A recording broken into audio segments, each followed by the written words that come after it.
Hello there. Thank you for joining me. This is Diamira Rose D'Agostino with Elemental Whispers podcast. I have several announcements for you that I will be sharing at the end of the episode, so make sure to stick around for those. If you've been hanging out with me for a while, since the beginning, I don't mean the beginning of this podcast, I mean since I started sharing the work I share. And what the beginning may mean for you is maybe you were at that first workshop I gave in December of 2009, or maybe you've been around since that very first newsletter I sent in 2012. If you have, then you know there was a time when I taught exclusively about Faerie. Yes, you heard me correctly. Faerie. As in the Fae, as in the she, the elven ones, the people of peace. I spent 10 years wholeheartedly devoted to the teaching about the fairy realm and helping people develop a relationship with these beings, with this world, helping people discover ways in which they could communicate with this realm, points of contact, and ways of exploring deeper and deeper connection. Over the last year, I've been in deep contemplation of my journey and how it has shifted. And it's not that Faerie is no longer a part of my work. It's simply that the way in which this energetic expresses through me and through my offerings is very different. And I actually find it much more embodied. There may not be as many overt discussions or teachings on Faerie specifically. And yet, for those of you who have journeyed with me recently or experienced any of my more recent offerings, you know that the thread of Faerie runs through everything. I began teaching about Faerie in 2009 because I believed that it was my soul calling to do so, specifically to promote Faerie and human partnership and to help people come back into relationship with the realm of Faerie. And I understood that process to work toward a vision of planetary awakening and remembrance, as well as moving in alignment with Mother Earth's spiritual destiny. So early on, I would actually channel. Yes, I did. I would channel messages from the fairy realm. In fact, I believe my first newsletter in 2012 about the tween places as points of connection with Faerie, and specifically pointing out that the heart is the ultimate tween place. This was a channeled message from Faerie. And I proceeded to share channeled messages from Faerie for a couple of years. And I also would teach people how to communicate with Faerie. But there came a time when I decided internally, no more. I'm not doing channeled messages anymore. And I wrote a blog about this. It's called DIY Spirituality. I'll link to it in the show notes. But the blog was about this transition. It was about this invitation of empowering each person to be their own fairy oracle. And my point I was making was not for everybody to be a fairy oracle to channel Faerie to the world. No, that would have just been doing what I just said I wasn't doing. It was to be their own font of wisdom, where they truly could hear their own information. And in fact, the purpose of the original workshop, the Fairy Counterpart workshop that I taught for years, was about helping people make this very strong and important fairy connection so that then they could arise that which was meant for them. So I transitioned.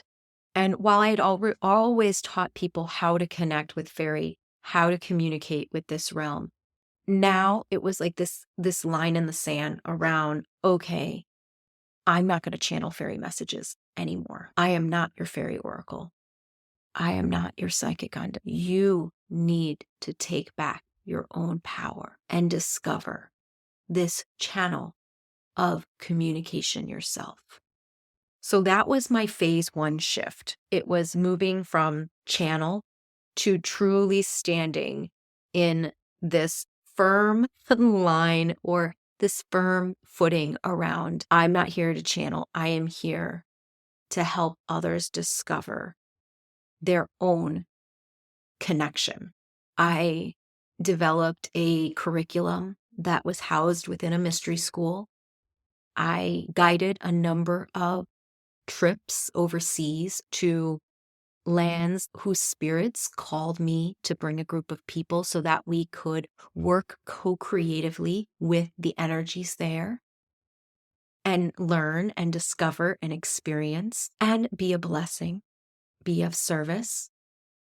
But it was around that time where the energies of that experience, of that dream were winding down, that another dream was rising up within me. These dreams are so similar, they're so complementary that many might not even see them as separate. But when you spend years detecting the subtle nuances of energy, sniffing out the myriad threads like a psychic truffle pig along the wires and waves of time and space, like myself, then you come to appreciate nuance.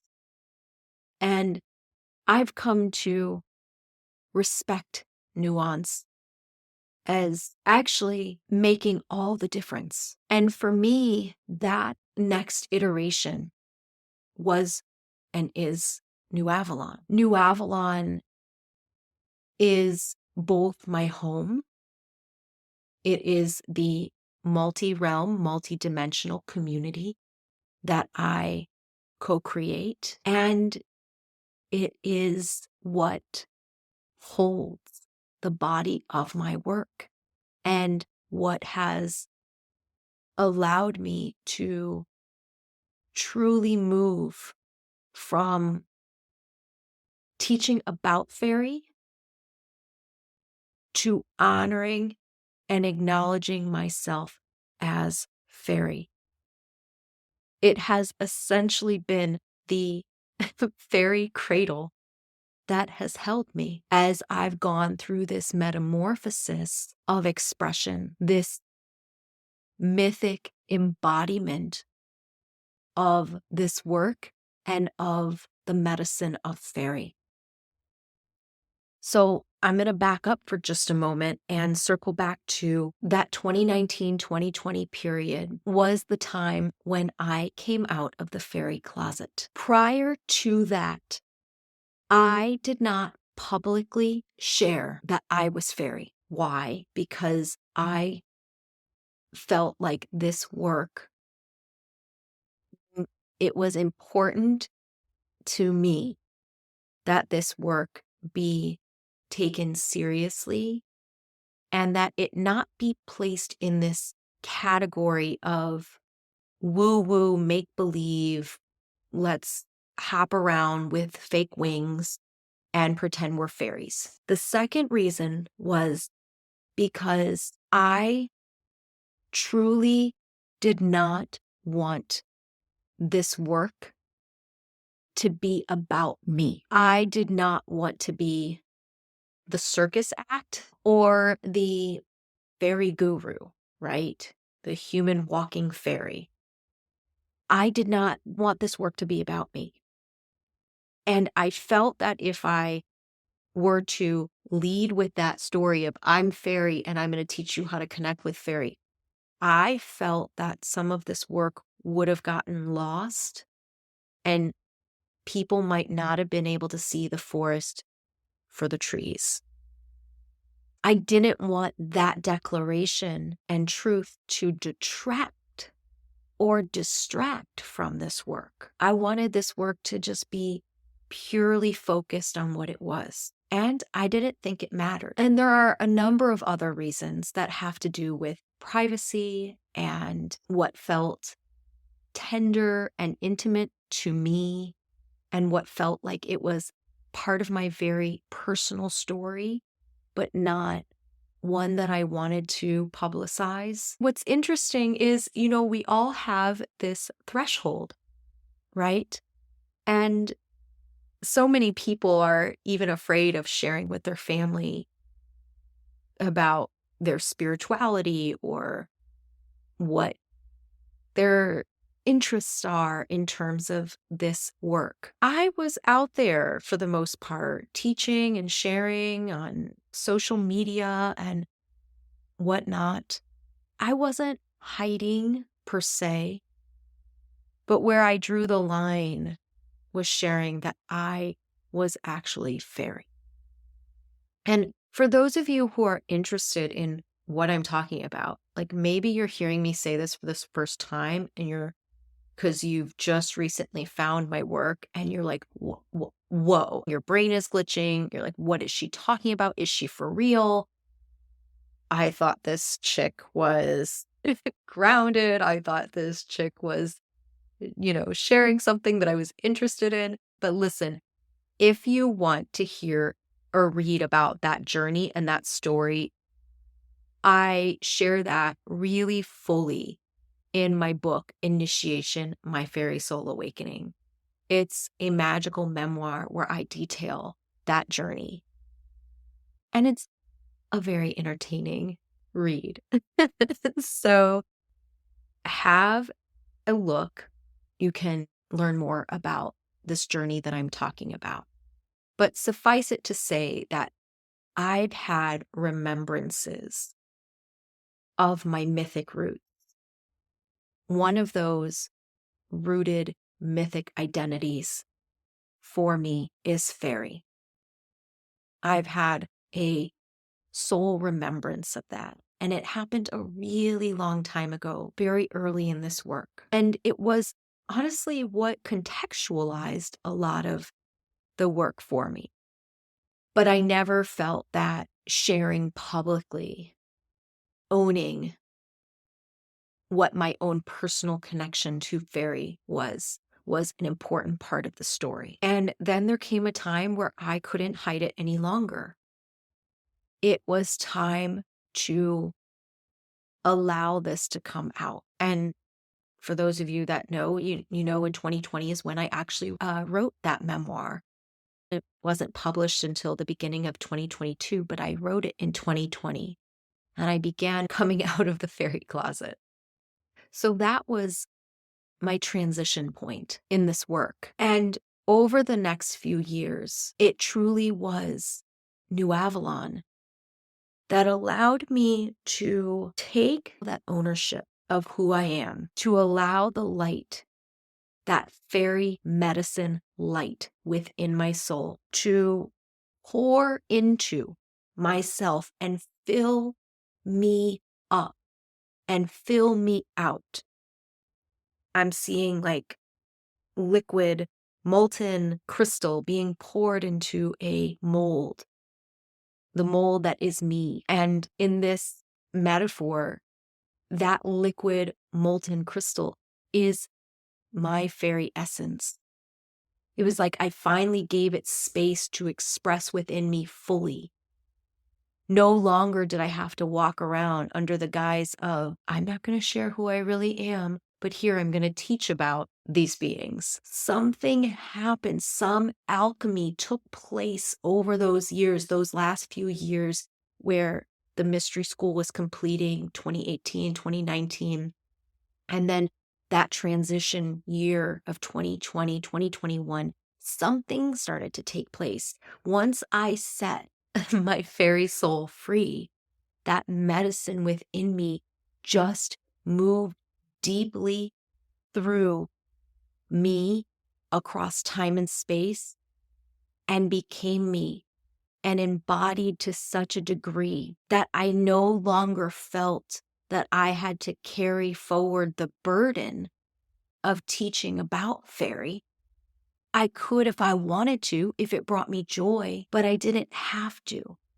I was no longer bound because now I was in my truth 100%, not just 50%. And so what happened in that alchemy is that I embodied my fairy soul to such a degree that now everything that I express is a fairy and a human embodied within the sacred dream of Gaia. That's the transformation that unfolded for me.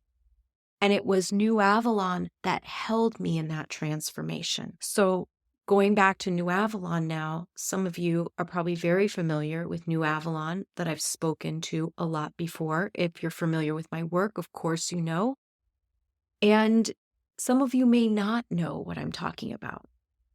I am not talking about Avalon of Glastonbury. I am not talking about the Avalon of King Arthur stories, although all of those energies have been part of my story. New Avalon is, like New Earth, is a birthing of a new dream that has risen from the heart of Mother Earth. It is aligned with New Earth consciousness, aligned with Gaia's original vision and spiritual destiny, and it is aligned with the embodied mythic reality and embodied ascension of Gaia. And so New Avalon is this umbrella, overarching energy that exists on the planet.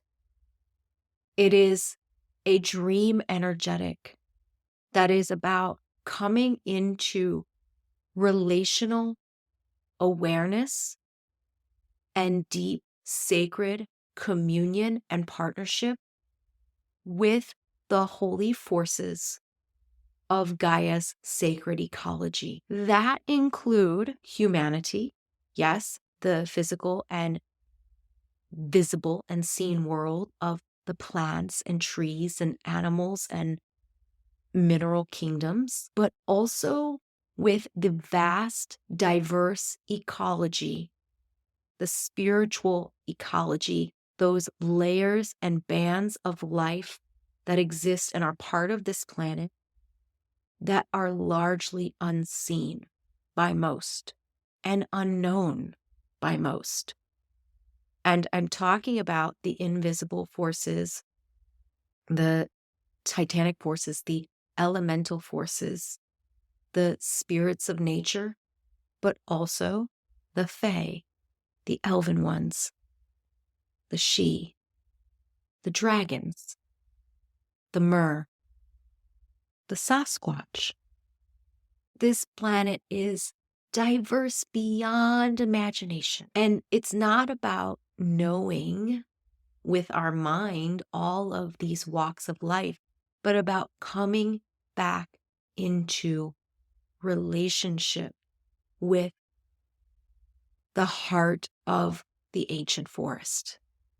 And I'm talking about the ancient forest, not physical forest, because physical forest does not span the whole planet, but the heart of the ancient forest. I'm talking about the sacred web of life. And so New Avalon is that energetic. But the way that I have woven and worked with New Avalon, I have anchored an expression of New Avalon here. And the way that New Avalon expresses through me is through this beautiful, multi-dimensional New Avalon forest and garden sanctuary that is here on the land where I live, that I call home, and comprises a multi-dimensional community of